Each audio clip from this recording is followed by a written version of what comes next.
Class 10 science का answer की हम डाल रहे हैं यूट्यूब पे, आप लोग मैच करके बताइएगा आप लोग का कितना सही हुआ।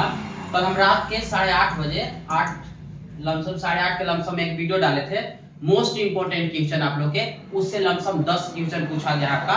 रात का वीडियो जाकर देख लीजिएगा, 8:30 बजे रात को डाले तो बोले भी थे आप 10th क्लास के लिए बहुत ही इंपॉर्टेंट है। ठीक है, स्टार्ट। देखिए क्वेश्चन नंबर 1 का है, गोलीय दर्पण के ज्यामितीय केंद्र को क्या कहा जाता है? तो गोलीय दर्पण के ज्यामितीय केंद्र को ध्रुव कहा जाता है। क्या कहा जाता है? ध्रुव कहा। क्वेश्चन नंबर 2, दाढ़ी बनाने में कौन सा दर्पण का उपयोग होता है? दाढ़ी बनाने में किस दर्पण का उपयोग होता है? तो अवतल दर्पण का उपयोग होता है। दाढ़ी बनाने में किसका उपयोग होता है? अवतल दर्पण का। दूसरा का आपका सी ऑप्शन हो जाएगा। तीसरा नंबर क्वेश्चन देखेंगे, कहता है लेंस की क्षमता का एसआई मात्रा क्या होता है? तो लेंस की क्षमता का एसआई मात्रा डायोप्टर होता है। ऑप्शन नंबर आपका ए हो जाएगा। ठीक है, चलिए क्वेश्चन नंबर 4 देखेंगे, अभिनेत्र लेंस की फोकस दूरी में परिवर्तन किया जाता है। तो कैसे? पुतली द्वारा गलत, परितारिका द्वारा गलत, दृष्टिपटल द्वारा गलत, तब पक्षमापी पेशी आंसर हो जाएगा आपका। ऑप्शन नंबर क्या हो जाएगा? डी हो। चलिए 5वां नंबर क्वेश्चन देखिए कि निकट दृष्टि दोष में किस लेंस से दूर किया जाता है? तो निकट दृष्टि दोष में किस लेंस से दूर किया जाता है जी? तो अवतल लेंस द्वारा। कौन से होगा जी? अवतल लेंस। रात का वीडियो देखिएगा, हम ये सब डाले हैं सारा फार्मूला, वहीं से उठा के पूछा गया है। ठीक है, चलिए क्वेश्चन नंबर 6 देखेंगे, इंद्रधनुष बनने का मुख्य कारण क्या है? रात का वीडियो में भी डाले थे कि इंद्रधनुष का पीछे क्या है रीजन? तो परावर्तन भी होता है, अपवर्तन भी होता है, वर्ग विक्षेपण होता है, यानी ऑप्शन नंबर आपका डी हो जाएगा। 6 का क्या होगा? 6 का ऑप्शन नंबर आपका डी हो जाएगा। इनमें सभी हो जाएगा आंसर। ठीक है, चलिए क्वेश्चन नंबर 7 देखिए, प्रतिरोध का एसआई मात्रा क्या होता है? तो प्रतिरोध का एसआई मात्रा होता है ओम। क्या होता है जी? ओम होता है। झुका हुआ लग रहा है। क्वेश्चन देखेंगे 1 किलोवाट बराबर क्या होता है? तो 1 किलोवाट बराबर होता है 3.6 × 10⁻⁶ जूल होता है। ऑप्शन नंबर 8 का क्या हो जाएगा? ये ऑप्शन आपका सही है। चलिए क्वेश्चन नंबर 9 देखेंगे। 9 क्या कहता है, किसी चालक का प्रतिरोध निर्भर करता है चालक के क्या पर? लंबाई पर। सही है। अनुप्रस्थ काट के क्षेत्रफल पर, ये भी सही है।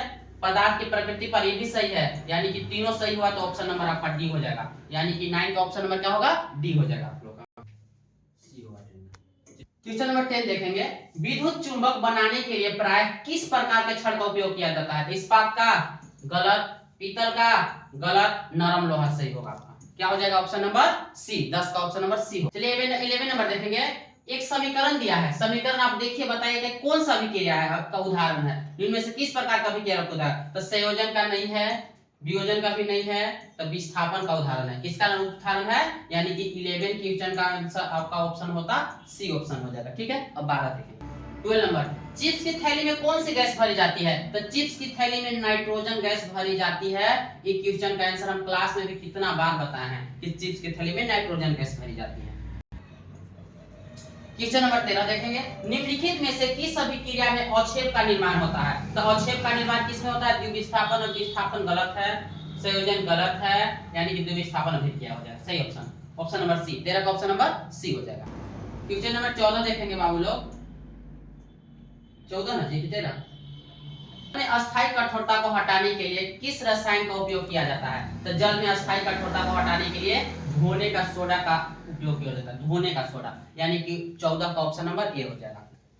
क्वेश्चन नंबर 15 देखेंगे, अम्लों का पीएच मान क्या होता है? तो पीएच स्केल के बारे में हम क्लास में बताए थे, यहाँ 0 होता है, 7 से बड़ा का होता है, 7 से कम होता है, तो अम्लों का पीएच मान होता है 7 से कम। ऑप्शन नंबर बी आपका हो जाएगा। Option number B. Question number 16 देखेंगे, धात्विक ऑक्साइड की प्रकृति कैसी होती है? तो धात्विक ऑक्साइड अम्लीय होती है, गलत, यानी कि क्षारीय होती है। धात्विक ऑक्साइड की प्रकृति कैसी होती है जी? क्षारीय होती है। ठीक है, क्वेश्चन नंबर 17 देखें, निम्नलिखित में से कौन असंतुलित हाइड्रोकार्बन है? तो CH2CH4 C2H4 हो जाएगा। क्या हो जाएगा? C2। ऑप्शन नंबर क्या हो जाएगा? ए हो जाएगा, यानी कि 17 का ऑप्शन नंबर ए हो। 18 देखिए, निम्नलिखित में से कौन रासायनिक यौगिक नहीं है?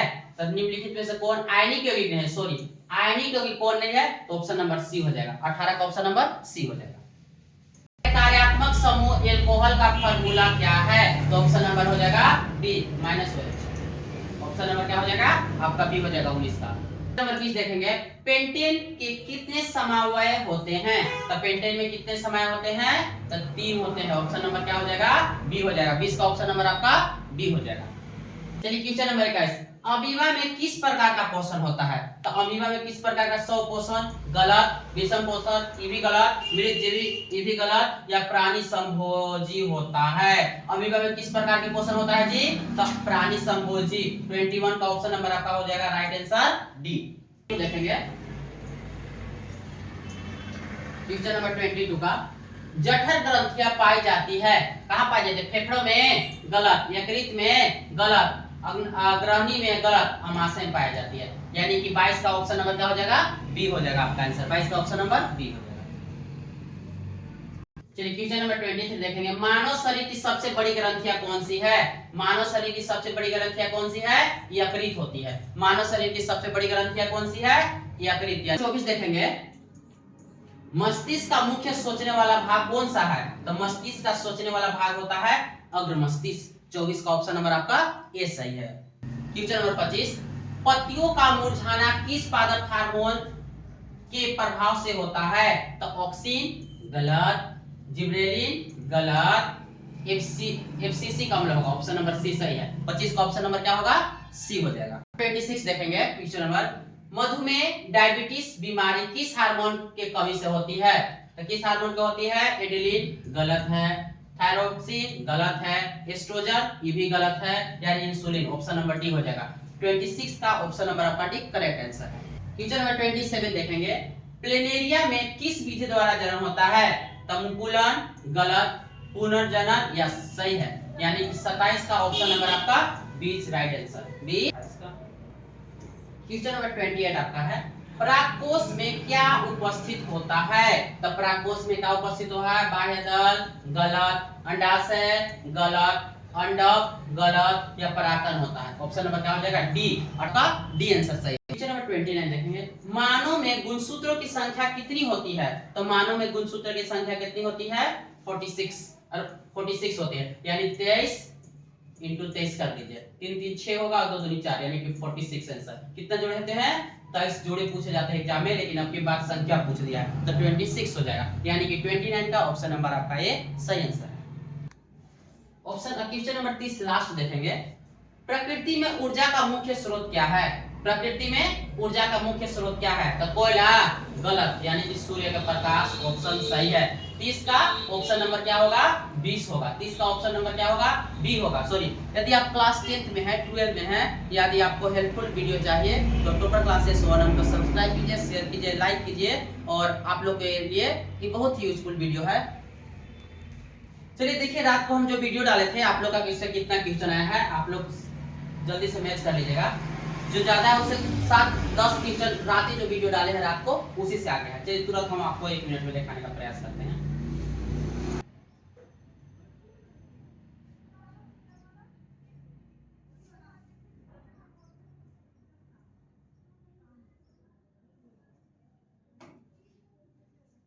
देखिएगा आप लोग